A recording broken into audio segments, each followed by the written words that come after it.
Oke. Assalamualaikum warahmatullahi wabarakatuh. Apa kabar anak? Mudah-mudahan kalian tetap semangat ya. Oke. Apa kabar semuanya? Alhamdulillah luar biasa, Allahu Akbar. Oke. Oh, sepertinya ada yang masih kurang semangat. Oke, kita akan sedikit bermain ya. Dengan tepuk tangan, mudah-mudahan ini bisa membangkitkan semangat kalian untuk tetap belajar. Oke, tepuk semangat namanya. Semangat. Oke. Sebelum kita mulai pelajaran, kita akan berdoa, mudah-mudahan Allah selalu membimbing kita untuk menjadi orang yang terbaik. Bismillahirrahmanirrahim.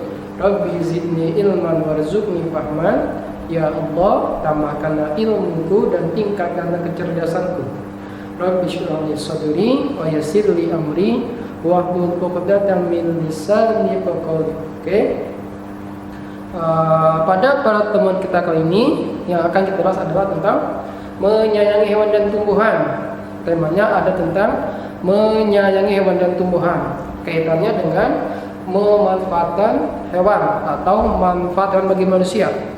Di sekeliling kita banyak sekali makhluk hidup, ya. Ada tumbuhan, ada hewan. Yang akan kita bahas pada pertemuan kita kali ini ada tentang manfaat yang bagi manusia. Coba sebutkan apa saja yang termasuk dalam hewan. Coba, ada apa aja? Ya, ada kambing, ada apa lagi? Kerbau, kuda, sapi, ayam, kelinci, banyak ya. Ternyata Allah itu sangat penyayang kepada kita. Nah, sekarang bagaimana kita bisa mensyukuri apa yang telah Allah anugerahkan kepada kita? Bagaimana kita bisa memanfaatkan hewan atau manfaatnya bagi manusia?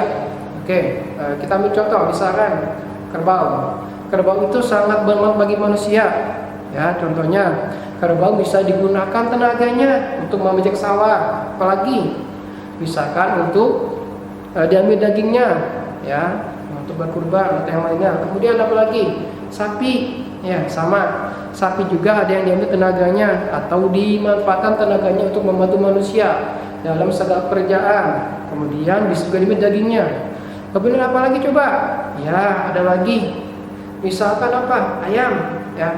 Ayam juga dapat dimanfaatkan untuk kebutuhan manusia.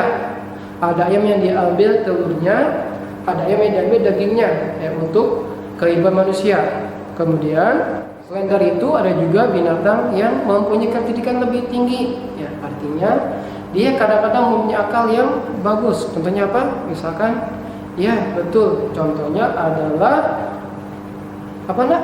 Contohnya? Ya betul, kura-kura dan kancil. Ya, oke. Siapa yang pernah mendengar tentang kura-kura dan kancil? Ya, pasti kan sering dengar kan? Karena kancil adalah tokoh dongeng yang paling banyak diceritakan dalam sebuah fabel. Fabel adalah cerita tentang binatang, artinya yang dijadikan sebagai tokohnya adalah binatang, itu fabel. Dongeng adalah sebuah cerita khayalan, ya. Oke. Siapa yang pernah mendengar cerita tentang kancil dan kura-kura? Ya. Oke, Bapak akan sedikit bercerita tentang dongeng kancil dan kura-kura, ya. Pada suatu waktu atau suatu zaman hiduplah sekelompok hewan.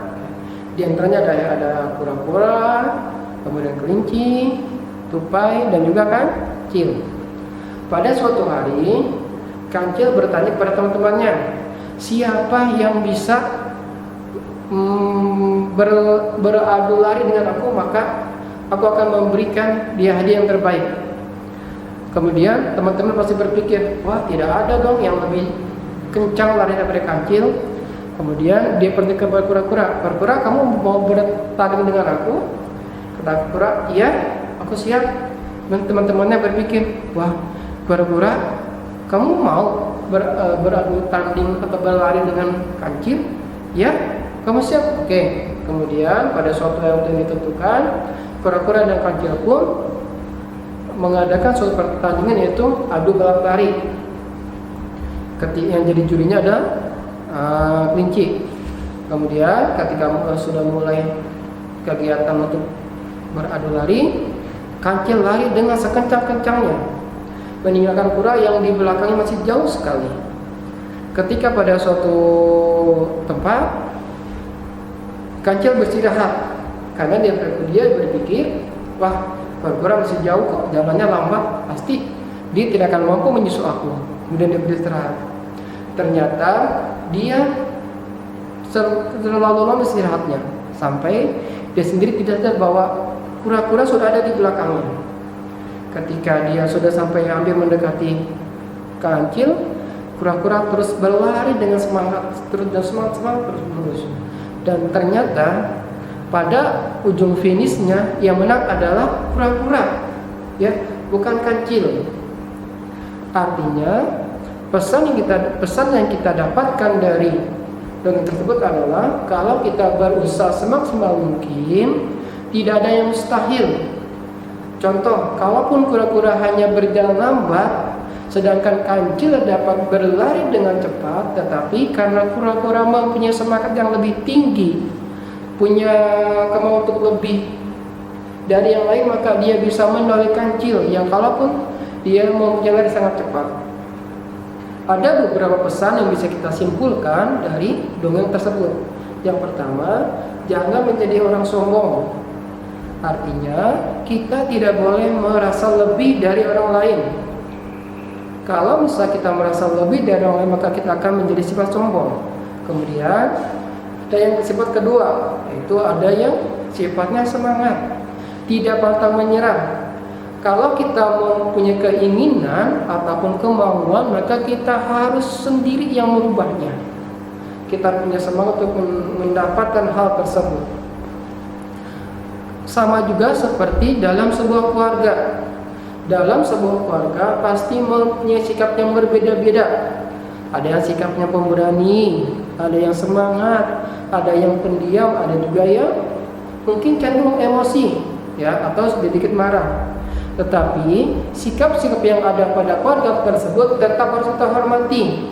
Itulah fungsi dari kita saling menghargai keberagaman sifat individu di lingkungan sekitar, termasuk dalam lingkungan rumah.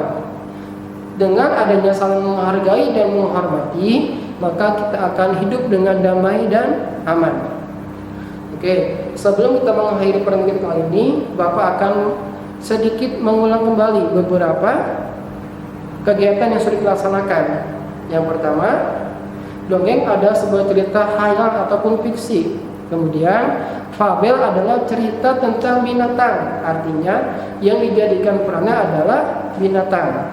Kemudian, kaitan dengan pesan dalam sebuah dongeng adalah masing-masing dari sebuah dongeng pasti mempunyai pesan ataupun intisari yang bisa kita dapatkan dari sebuah dongeng. Kemudian dalam keberagaman hidup individu di lingkungan sekitar pasti mempunyai sifat yang berbeda-beda. Ada yang sifatnya marah, ada yang pendiam, ada yang semangat, ada juga yang mungkin baik hati. Tetapi yang mesti kita lakukan adalah saling menghargai dan menghormati. Dengan adanya sikap saling menghormati dan menghargai, maka hidup kita akan menjadi lebih tenang dan damai. Oke, untuk pertemuan kali ini Bapak cukup sekian. Kita berdoa mudah-mudahan Allah selalu menjaga kita, kesehatan kita, dan menjadikan kita selalu hambanya bersyukur. Bismillahirrahmanirrahim. Wal asri innal insana lafi khusrin illal ladzina amanu wa amilus solihati wa tawassaw bil haqqi wa tawassaw bis sabr. Demikian yang Bapak sampaikan, kurang lebih mohon maaf. Wassalamualaikum warahmatullahi wabarakatuh.